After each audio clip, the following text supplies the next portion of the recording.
আমাদের ঝিনাইদহে 5 বছরের শিশু তামিমা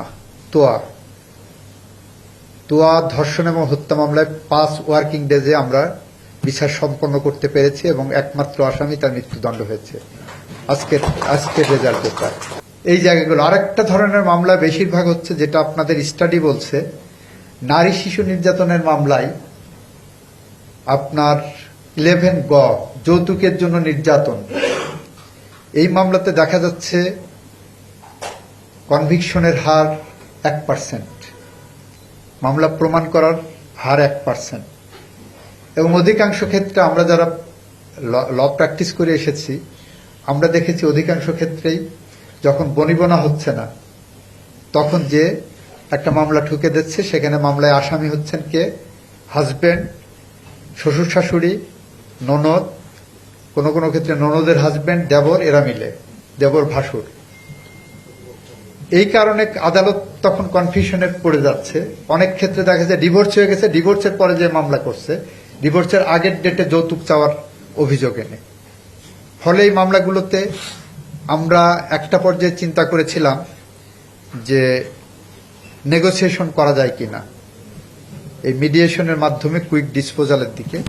এখানে যারা নারী অধিকার কর্মী আছেন, মানবাধিকার কর্মী আছেন, তাদের পক্ষ থেকে বলেছেন এটা করলে নারী নির্যাতনকে আবার এনকারেজ করা হবে কিনা।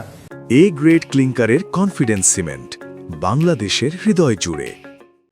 স্টিল আমরা এটাকে বিবেচনায় নিচ্ছি, কারণ ওই মামলাতে আসামি জায়গায় প্রবীণ নারীরাও আসামি হচ্ছেন।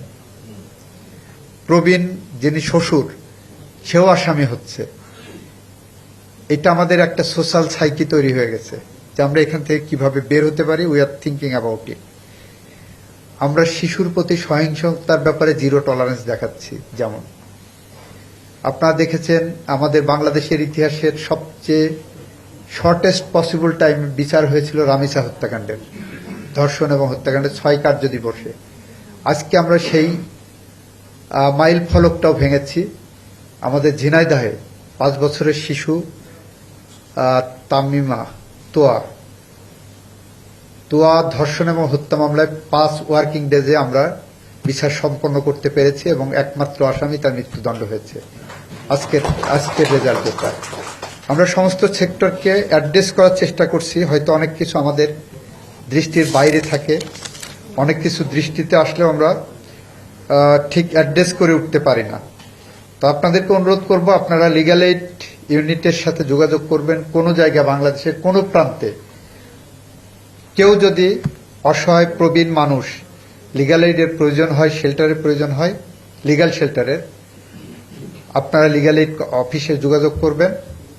আমি আশা করি আমার লিগ্যাল এইড অফিস প্রবীণদেরকে প্রায়োরিটি দিয়ে এটা করবে।